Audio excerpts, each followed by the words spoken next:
you're going to be putting together a presentation. Again, make sure that you have one slide per section, or a minimum of one slide per section. Just cover the important stuff, and you don't need to go into a lot of detail. I don't remember how you did on your last presentation, but make sure that you've got graphics in there, relevant graphics, that the font style is all the same, the template is the same.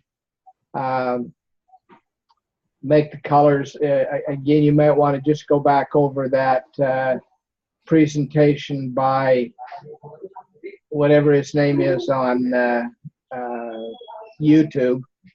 Now I can't remember his name slipped my mind, but I'd go over that stuff again just to make sure that you're aware of it. Make sure that you have relevant graphics that support what the narrator is saying, that the narrator is using PowerPoint, and not a slide full of words, but just something to remind the presenter what they want to talk about. Whoever is going to be your presenter, it's crucial that you go over that script a couple of times before you do the recording. It's very obvious who's trying to ad-lib it or wing it, and who has spent some time getting the presentation ready. And let's see, the one thing you remember that in the last paper, I'm going to jump over to the paper now because you're going to have to cover this in the presentation.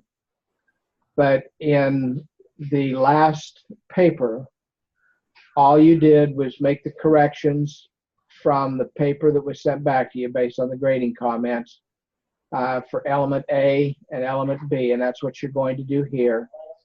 Make those corrections that you need to, and then put them into the final paper. You are going to have two sections that were not covered in A and B. If you remember last paper, it was on your products, where you had to talk about your products, and you hadn't done that before. In this case, it's going to be on the type of employees that you hire and on an org chart. So let me hit the easy one first, and we'll do the org chart. That's the same thing that every one of you have seen. You've walked into a building, and there's been an org chart over there where you got the CEO at the top, and then the vice presidents, and then the directors, and where it's at. And that's what you're going to do here. But you don't have to go very deep. I'm only interested in probably, let's say, the top 3 layers. Okay, so you're going to have a CEO or a country manager or whatever you want to call the person. Then under that, you're going to have your the vice presidents over different areas such as operations, another one maybe over manufacturing, another one over administrative and supportive services, something like that. And then underneath that, you'll have your department heads, so the HR department, the accounting and finance department, and things like that. Now, in those little boxes, don't put any names. All you need to do is to put titles. So whatever the title of the person is, country manager or vice president of operations or whatever, that goes there. And then in the lower corners of the box, in one corner, you are going to put whether or not, or you're going to put what level of management that individual is considered to be at. Are they executive level? And that's going to be your highest box. Are they upper management? That's going to be your second tier down. Or are they mid-level managers? And that will probably be your third tier down. And then in the other corner, you are going to put whether they're an expat or a local hire. Now, there are some different hold on just one second.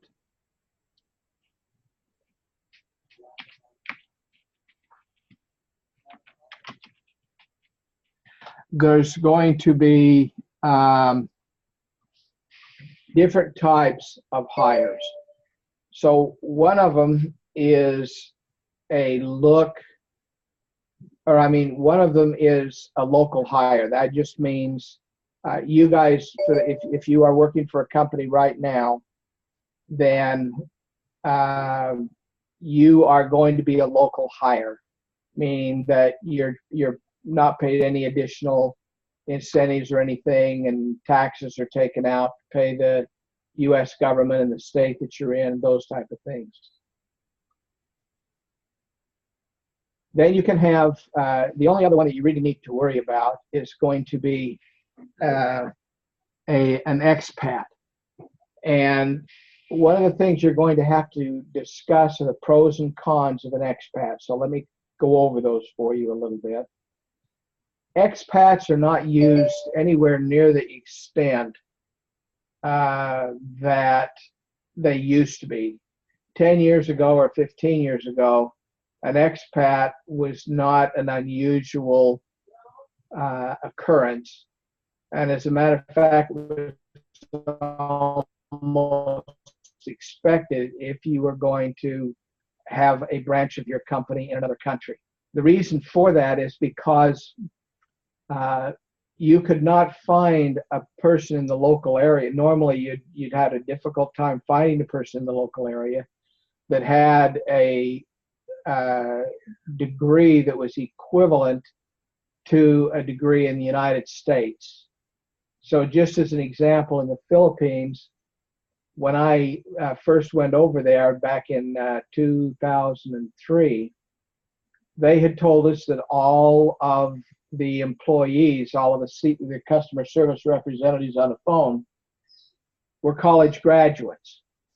Well, as an American, in all of our minds, oh, okay, then they've been to 4 years of college and they've got a bachelor's degree. Well, it turns out that the education system in the Philippines is different. And high school, you graduate from high school in the 10th grade. They restructure the grades underneath it. So there is an elementary and there is a high school, but you graduate from high school in the 10th grade. Then you go on to college, and so really a college graduate was the equivalent of a high school graduate with one more year of education. And so that was one of the problems then that was happening, is that they could not find people with the education or the skill level that they wanted to be in positions of leadership in the country. So they would take a person that was from the U.S. and provide them with an incentive and send them overseas as an expat, and that assignment normally lasted for anywhere from 3 to 7 years, but normally 5 to 7 years. So in order to do that, they have to offer an enticement because, well, let me say this first. That sounds really exotic, and it sounds like a wonderful experience, and that you just jump at something like that. But you need to know that somewhere between 70 and 80% of those that were sent on expat assignments did not complete their assignments. And the reason for that is if they went over to that country with being all excited, and particularly if they were married and had a family. And then they got over there and they found out that the education system was terrible, that the food was totally different than what they had expected it to be, that their housing was, well,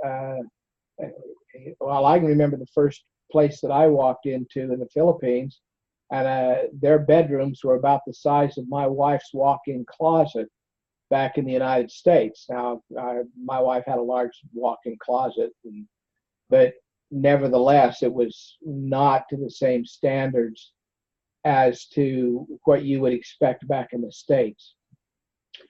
Then particularly if you have grandkids, a lot of these expats were older people and they had grandkids, and they started missing the grandkids. They missed the Christmases and the holidays, and so they would finally just say, this isn't worth it, and I want to be sent home. So 70 to 80% of the expat assignments ended early. Things are different now. It's much easier to find someone either with a U.S. education or someone that has worked for an international company and is familiar with the ways that international companies work. And therefore, you don't have to pay them the extra benefits. I'm going to talk about those in a moment. You don't have to pay the extra benefits that you would to an expat, and you can get a local hire to do the same thing. Now, let's talk about the benefit package that comes with being an expat. My compensation from American Express almost doubled when they first sent me over to the Philippines as an expat. And that's because they not only gave me, I forgot what they call it. It wasn't hazardous duty, but it was being in a foreign country in an unknown culture and having to make those adjustments. They also give you a housing allowance, because if you're only coming overseas for 3 to 7 years, you're probably not going to sell your house. You're going to keep the house so that you have a place to move back into, and you'll either let one of your kids come live in the house or you'll rent the house out. Therefore, the company has got to pay you a housing allowance. That housing allowance has got to give you a housing facility that's on par with or an equal level with what you had back in the U.S. And most countries don't have those type of houses. And so in the Philippines, it was difficult to find a house that was the equivalent to the house that we owned in Sandy, Utah. Now, when they transferred me to London, they were able to find an equivalent house, and the house was valued at about $1.4 million because the pricing is higher in England. And so then they had to pay for the rent for us to live in that house. You also have education. You don't want to send your kids to a normal public school because they're substandard to American standards. And so they're going to have to pay you to put your kids into an international school. Now, one of the students in the last group I was there has a good friend who is an expat in Singapore right now, and they pay, I forgot what he said, $400,000 or $500,000 a year just for education for their children, for the tuition for an international school in Singapore. You are also going to, they paid for us for a domestic helper. We had a cook. I had a driver, and then I had a security guy that was assigned to follow me around. And so the expenses for an expat are a lot higher than they are if you find a local hire. And that's the reason that expats are now going away. Now, one thing, you're going to have to mention things in your package that you're going to offer to any expats that if you decide to have expats. You don't have to. But if you decide to have an expat, then you're going to need to provide them with some of the compensation we've just talked about. But one of the more important compensation packages that you need to offer your expats is what's called a tax equalization package. When you are an expat and working in a foreign country, you are responsible for paying not only your taxes in the United States. The United States is one of only about 5 or 7 countries that makes you pay income tax on money that is earned outside of the U.S. And so I was in the 33% tax bracket for the U.S. And then when I lived in England, the tax over there, because it's a socialized country, the taxes over there were about 60%. Now you add those two together, and that's going to come somewhere between 90 and 95%, which would mean that of my salary that I'm being paid, I'm only taking home 5%. Now, there's nobody in their right mind that's going to say, oh, yeah, I'd be happy to go be an expat someplace. And so companies have to offer what's called a tax equalization package. What that meant for me is that I was responsible for, I paid my taxes to American Express, what I would pay if I were living in the United States. So it was exactly the same as if I was living in the U.S. And then at the end of the year, they handed my package to one of their tax people that worked for the company. And the company paid my U.S. taxes and paid my English taxes or my Philippine taxes. And I never had to worry about paying those.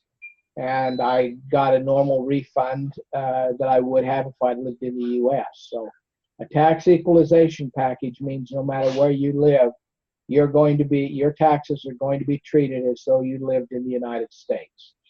And that's something that you just want to, if you are ever offered an expat position, that's one of the first things you want to make sure that they put into your contract is a tax equalization package.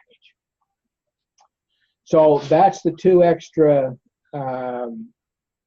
sections that you're going to have in your final paper that you haven't had in elements A or element B. So looking over what you're going to need to turn in for your final paper, A and B and those two sections, what questions do you have and how can I help you? Other than writing the paper for you, I won't do that. Dang it. Ah, come on.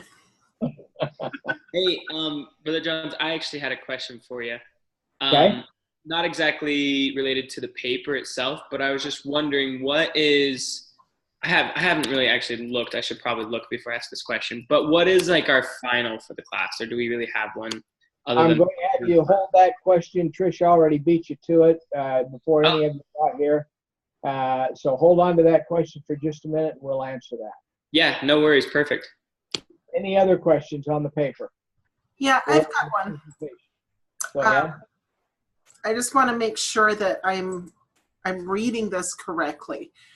Talking about the modes of entry, we're planning on going with a joint venture, but it's also going to be with an FDI because we are making that investment. So those are basically the two modes that we're going in with. Does that sound?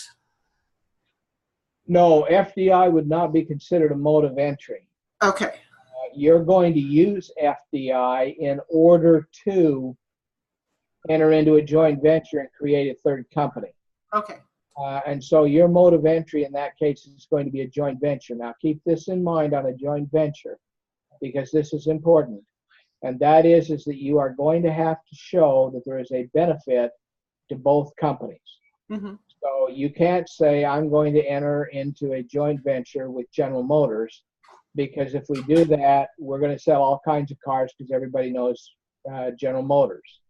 You have to put yourself in the role of General Motors, and they're going to look at you and say, why in the world would we enter into a joint venture with you? What is it that you have or that you can bring to the table that we either already don't have or we can't furnish ourselves? And normally the answer to that is a patented product or a copyright or something that they cannot legally get to and you can. And that's normally when a joint venture will take place. Okay, so we can take the FDI completely out of it. Right now, the way I have it, I have basically just a quick description of the FDI is that it's an investment and that this investment be made via a joint venture with another company. Yes, you can do that. Okay. Right, cool. Because you're not saying, just make sure that you don't say something like our method or our mode of entry is going to be FDI. Right. Because it's not. Your FDI is going to enable you to enter into a joint venture. And you'll have equity in the joint venture company based upon the FDI that you are infusing into the new company. Okay, cool. My next question is, we're also going to be doing contract manufacturing. since we're contracting with another company to produce the light bulb, it seems it doesn't make sense to go with either a greenfield or a brownfield investment. But that was one of the things that was on the slide, is that we need to look at those. Am I reading too much into that, or is it just? Well, when you say slide, if you mean that single slide that's in your instruction material for this week, I cautioned you a week or so ago, and I'm going to do it again, to take that slide and throw it away. Mm-hmm. Don't even refer to it. Yeah. Yeah, no, this wasn't the one that you emailed to us. Oh, okay. Here, use this. So. Okay. What you can do is to say, well, first of all, you're not going to be able to make the choice as to whether it's a greenfield or a brownfield project until after you have entered into a joint venture, because your partner company is going to have a say in what they do. Mm-hmm. Sometimes also one of the reasons that you might enter into a joint venture is because they already have a facility that you can use, and maybe they're winding down production or it's not being used to its fullest capacity. And that's a reason for you to enter into a joint venture with them, is because they have the physical facility or the physical resources that would make this a profitable venture for both of you. I wouldn't get too complicated here, and it sounds like you're starting to move in that direction, because now everything that you've just talked about, that means then that in that paper you're going to have to discuss a joint venture, you're going to have to discuss contract manufacturing, and now you're throwing in a greenfield or brownfield. Right, and that's where I was getting confused, is that they didn't fit in, but I wanted to make sure it was okay to just throw those out. It is okay to throw those out. I have a question for you, though. I'm curious as to why you would enter into a joint venture and have contract manufacturing. What is the reason that you want to do a joint venture? What's the benefit to you to do a joint venture if you're going to do contract manufacturing? The reason for that is because the company that we're looking at doing a joint venture, it's Verilux, and they already have a big online presence, but they don't have a brick and mortar presence, which is what I think we can help them with. They're also located in the United States instead of Russia. There are no manufacturers that we could find that were based out of Russia. So we're going to be basically entering Russia together in that joint venture. Okay, so I'm a member of the board from Dara, whoever they are, and you and I are talking on the phone, and I'm going to ask you the question, what benefit is it for us to joint venture with you? What is it that you have that we need? We have the patented light bulb where they can use, put that in existing lights instead of having the light box that sits on the desk. Okay, so that's right. We're pretending that you've got a patent. Mm-hmm. Yeah, otherwise I agree it wouldn't work. But allowing them to have access to that technology solely for the purpose of the joint venture, I think would be a benefit to their company. Then why would you have a contract manufacturer? Because at the initial stage of going into the company, we don't have the manufacturing set up. And there are some really good manufacturers of light bulbs that are in Russia. Then what role is my company going to play in this? Basically, your role is going to give us an advantage with the online presence, because they do have a pretty good website. They're listed as one of the #1 Amazon sellers, which is also very popular in Russia. And the reputation that the company has. Okay, now I'm going to switch roles, and now I'm a member of your board of directors. Mm-hmm. Okay? And you just made that statement, and my question to you then is going to be, why do we need them? We own the patent, Mm-hmm. and if we're going to do contract manufacturing, we don't need them to do any of the contract manufacturing. and we can become a seller on Amazon or on, dang it, now I can't remember the name of it. There is a Russian Amazon company. It's Zandex, I think it is. And so we can go and make arrangements with them to sell our product online. Why do we need Duralex, and why would we want to split our profits with them? What advantage are they bringing to us? The advantage they're bringing to us is they already have that great reputation. They're going to give us a jump start in pairing up with them. It's going to basically cut out a lot of the breaking into the market. Long term, I'm not sure how that looks, but kind of breaking into the market, if we're coming in as a brand new company and we're saying we have this light bulb, that's going to be tough. Okay, continuing with my assumption of a role of a board of directors of your company, I would make the following statement.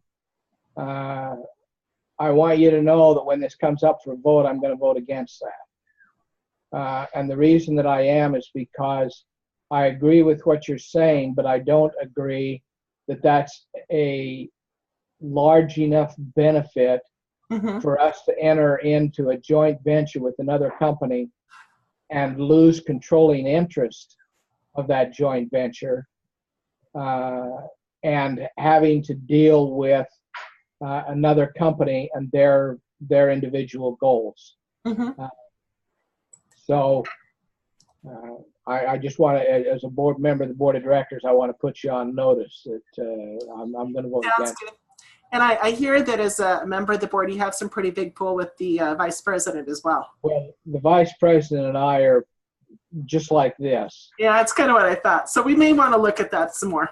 Yeah, you may want to. Not that I'm threatening you or anything. You would never do that, but you would help educate us. It's nothing like, what's that guy's name? The attorney for Stormy Daniels. Are you guys watching the news? I try to avoid it lately.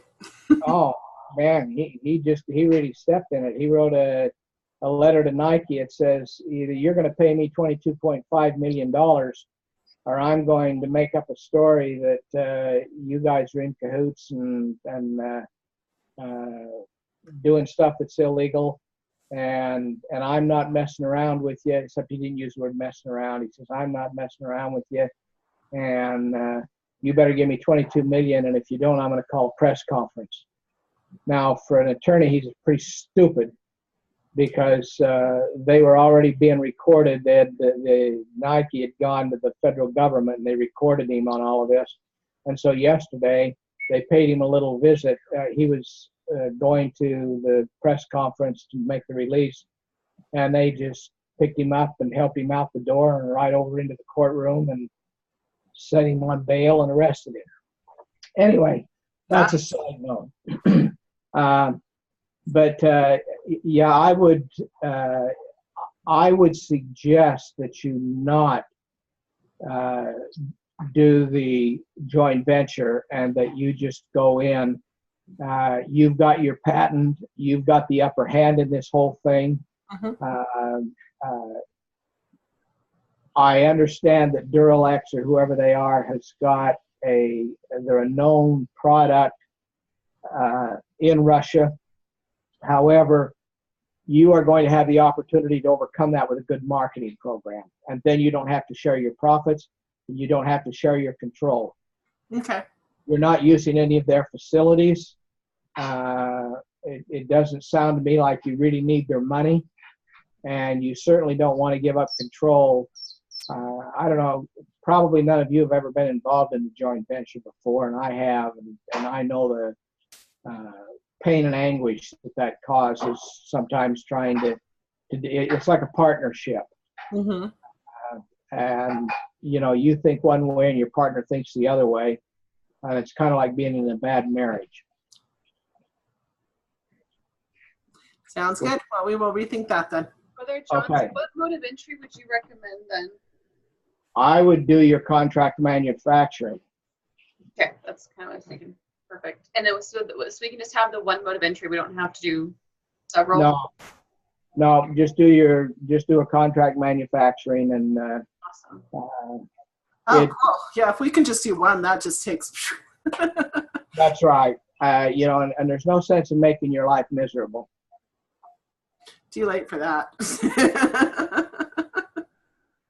Look at how close you guys are to graduation here.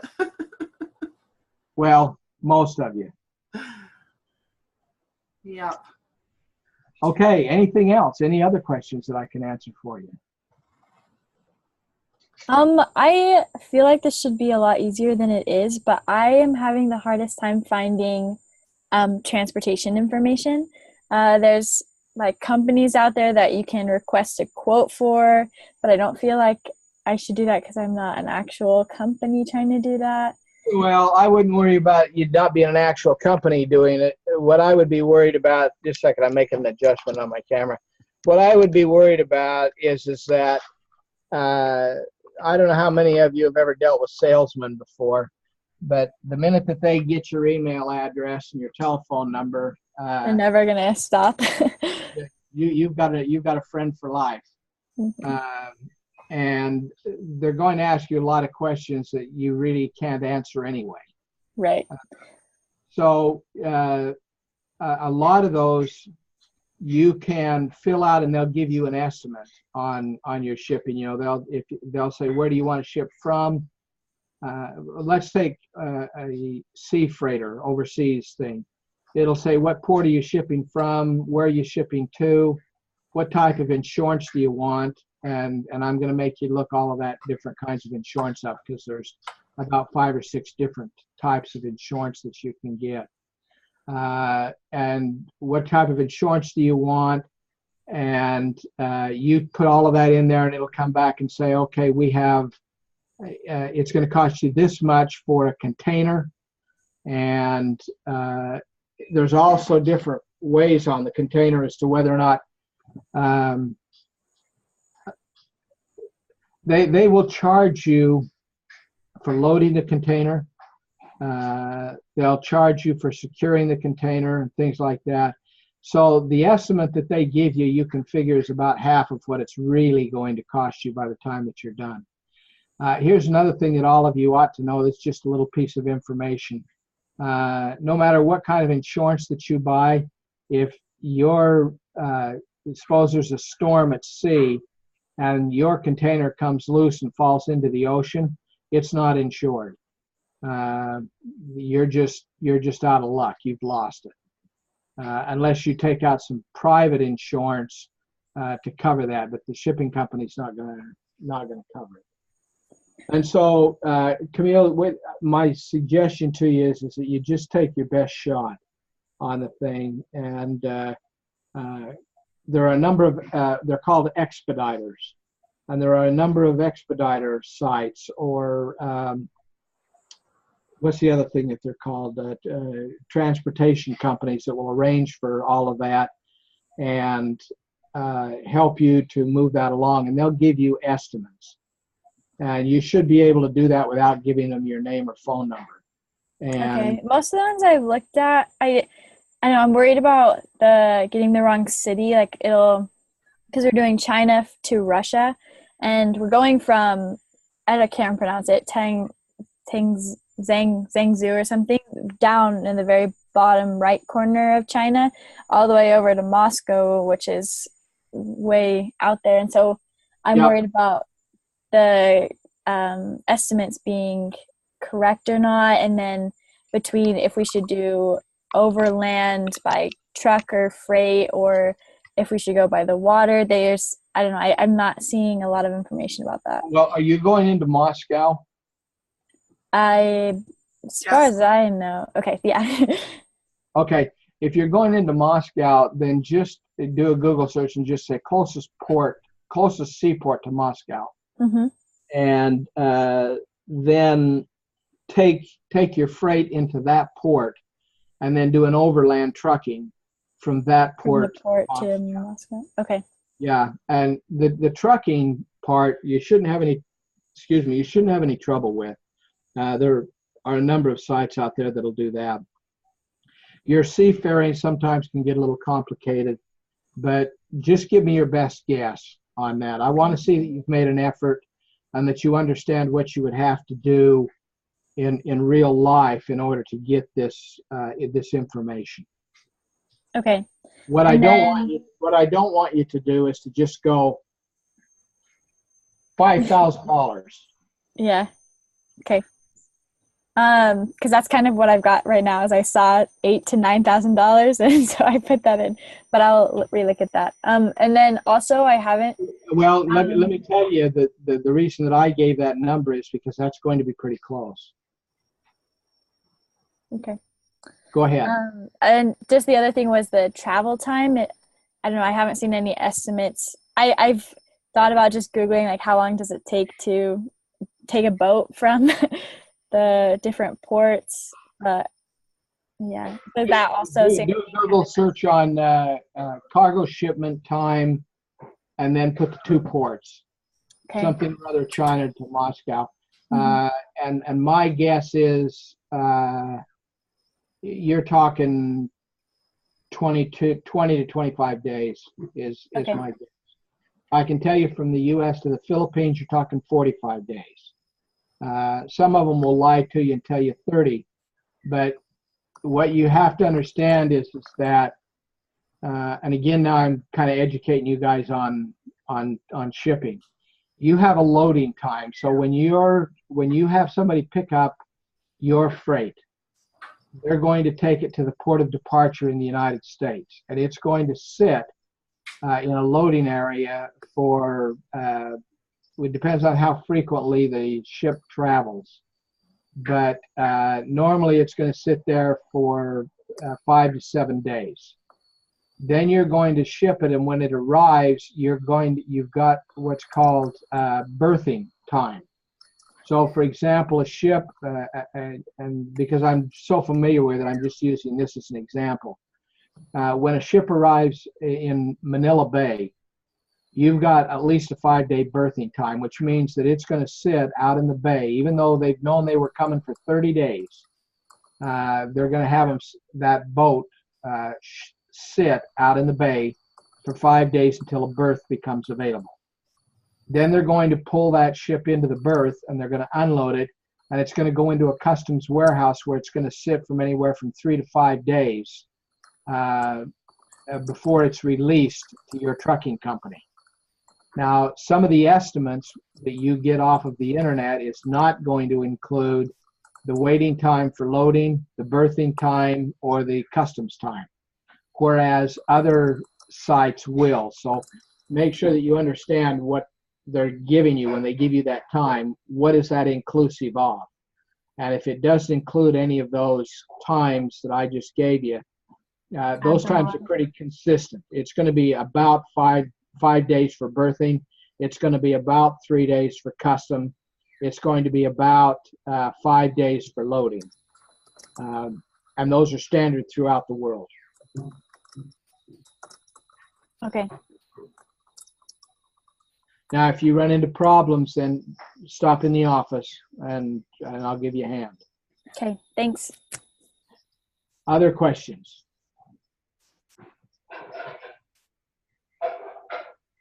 Okay, if there aren't any other questions, then I'll drop out of here and let you guys do what you need to do. Oh, wait a minute. Yeah, let's see, Tricia and David, was there anything you wanted to remind me of? The final? Oh, yes, the finals. Let me talk about that. I shouldn't mess with you on finals, should I? You guys have done a really good job.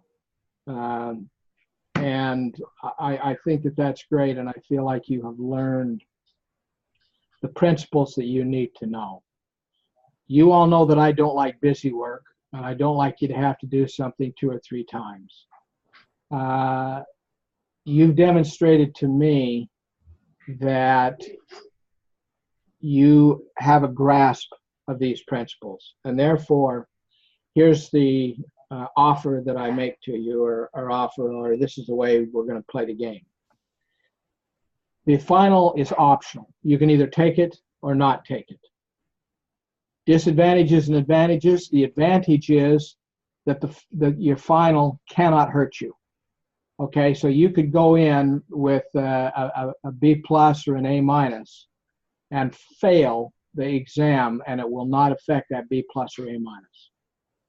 However, if you went in and you were at an 89.8 and you did well on the final, that would be good enough to move you to 90.4 or 90.5, and then you would get an A. So it will not hurt you, but it can help you. The final will be, and I would encourage you to take it. I have a lot of students who have a solid A. There is no way on God's green earth that they're going to increase their grade by taking the final, but they'll still go in and take the final.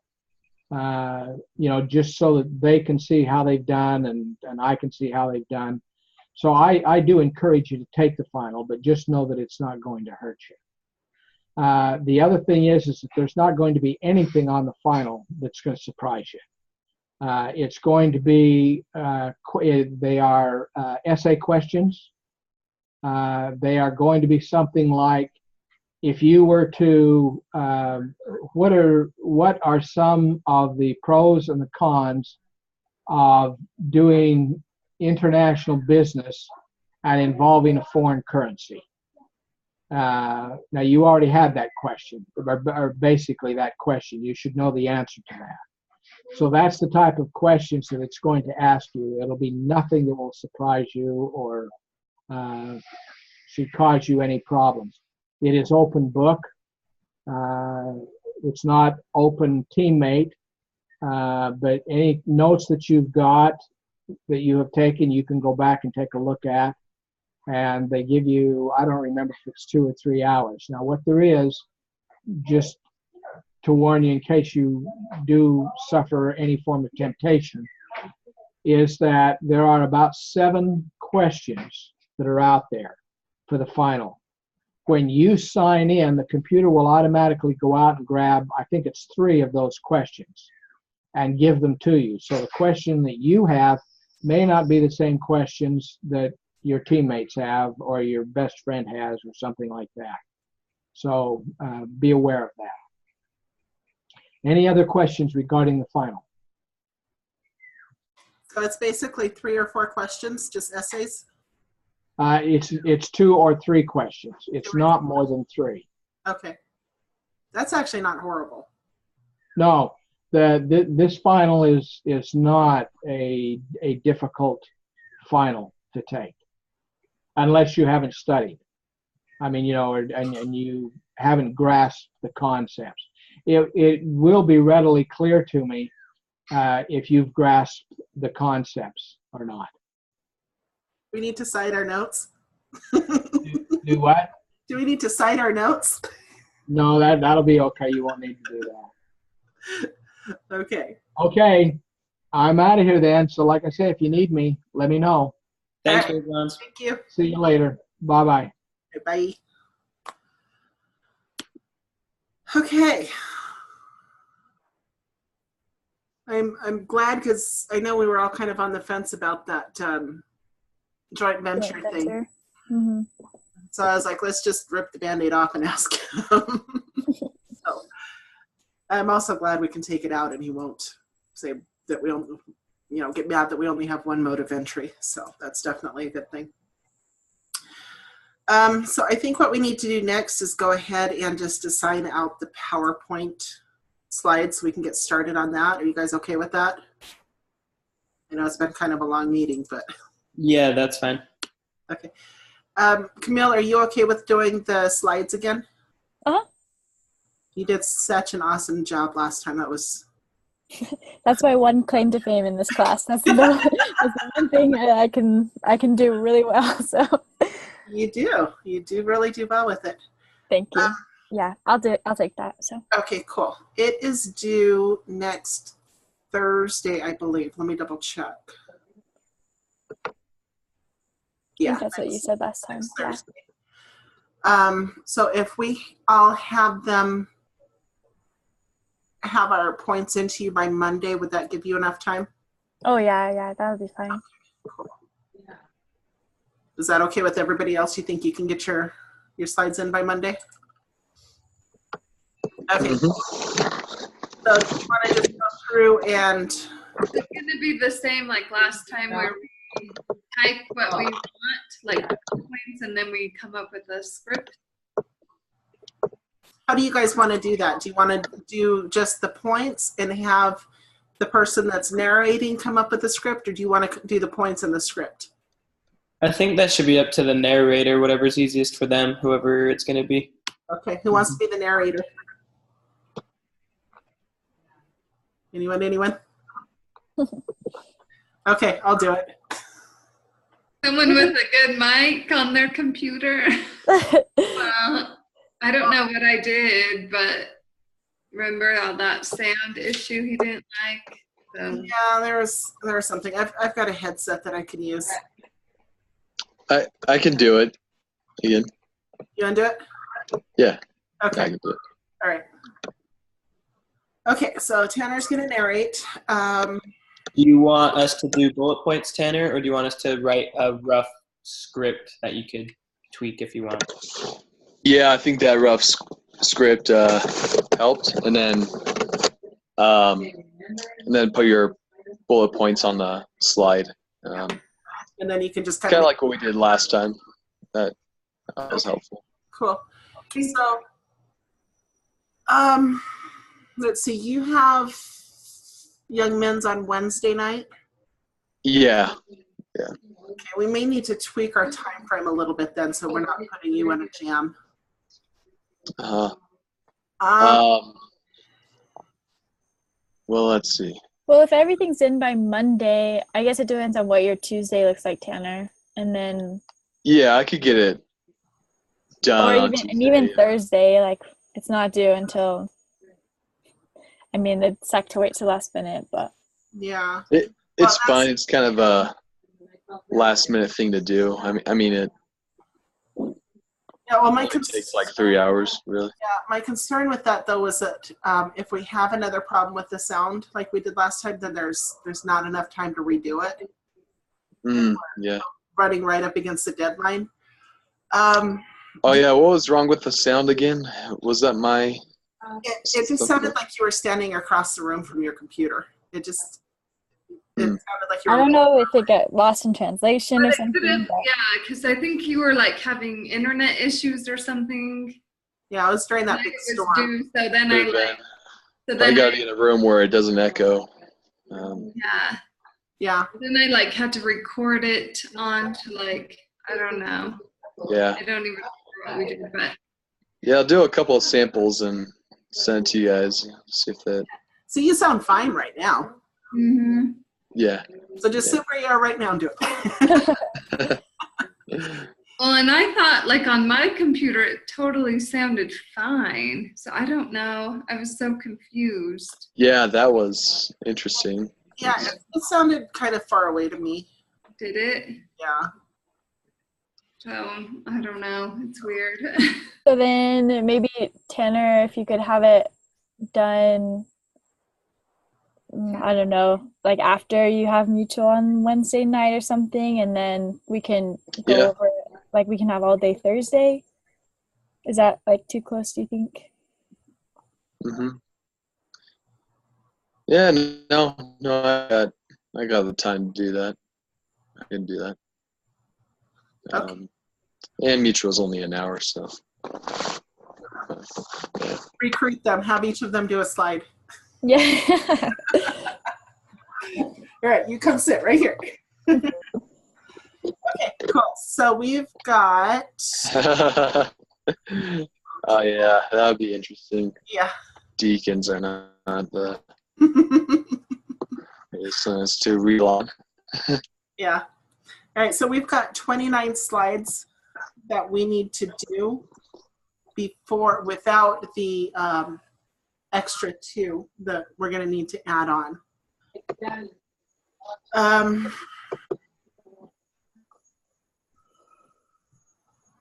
My brain just shut off. How many of us are there? 7. 7 of us. I think with Camille, 7 of us. yeah, I think with Camille doing the slides themselves, that's a lot of work for her. So I think we probably shouldn't have her do any of them. Yeah. And then Tanner's going to be doing a lot at the end, so maybe have him do like half of what everybody else does. So 29 divided by 5. 6-ish.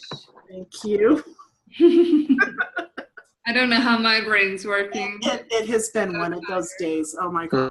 I got into a yelling match with someone that's threatening to sue the company I work for, and I'm like, you know what? Just stop. Anyway.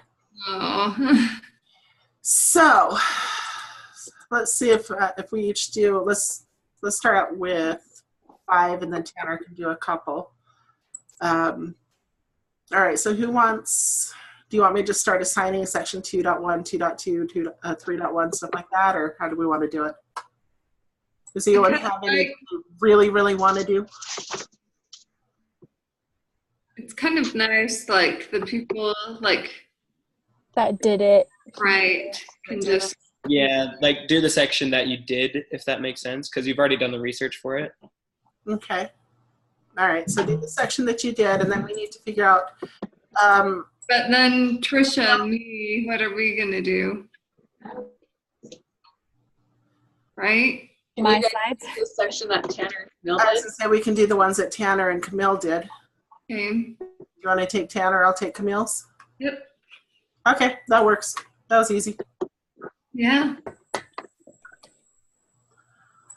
Awesome. From both Yeah. papers, From both. right? Yeah. And then you're due by Monday, right? Um. Wait, no, right? Yes. Yeah. Okay. I want to make sure And then I we kind of go over it together. do to Camille. Yes. Right? Okay. And then Or I mean, I'll put him. Let me open up another doc, and then is that cool for everyone? so do you want us to get like the PowerPoint info typed up, whatever, sent to Camille, and then the narration part typed up and sent over to Tanner? Or just I put kind of liked how we did it last time, where it was all on Just the put one it on so we could see it all. sounds good. That's cool. Or Dallaston. Yeah. That way we can, like, if we changed a lot last time, and so then if the script needs to be changed, then we can do it that way. Okay. And we've changed a few of the sections on the element paper, so maybe go in and look to make sure we're Yeah. on the same page. Yeah. They're all in the Google Docs. Yeah, and the one that was due Saturday will finish. I don't know when should we finish it, Trisha? It's almost there. Well, we're going to have to It's change a closer. couple things based on tonight's discussion, but Yeah. It's getting a lot closer. it will definitely be done by Wednesday, right? Because we have to Oh, yeah. turn it in then. So Wednesday, look at it, and it should be. Yeah. Just do the first section between now and Wednesday, and then this will be done by Wednesday. You can take a look at it then. Yeah. Workable for everybody? Mhm. think so. Do we need to assign those last two things right now? The organizational chart and the package, right?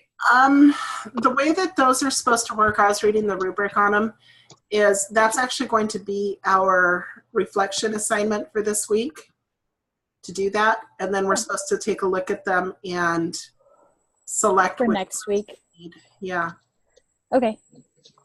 So those will be kind of cutting it a little bit close with everything else, but I think But could we essentially just say, like, we like that part from that person, that part, and put it quickly, put it together? yeah, I don't think it's going to be as bad as it sounded. Yeah. And organizational charts are pretty easy. I mean,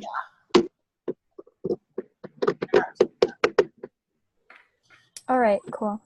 Then I think there's a discussion board that we can post them in, so we all need to make sure that we get them posted in there. So they're all in one spot, and then we can. Try. Where is that? You know? Sir, the discussion board? Yeah. It's in one of the modules. I think it's It's in for the, next week. oh, next I week. think. Oh, okay. Cool. Let's see.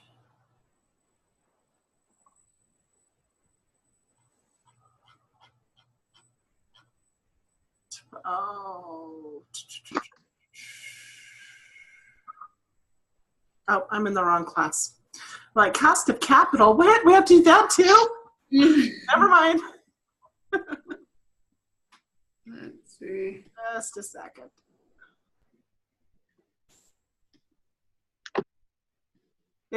I think it was the last one in the modules.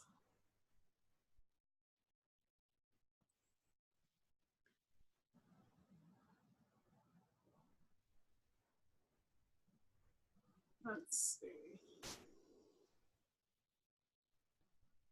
Oh, it's for this week. It says W12 discussion weekly reflection.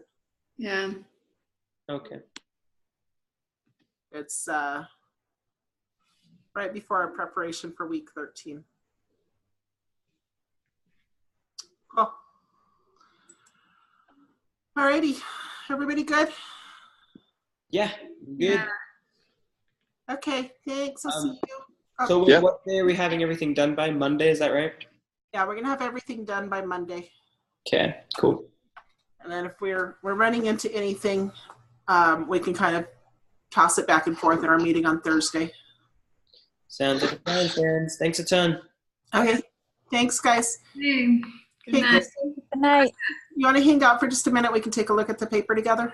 Yep. Sounds good. Right. Okay. Alrighty, night guys. Yeah. Bye. I'm gonna go ahead and share. Okay. Stop recording so it can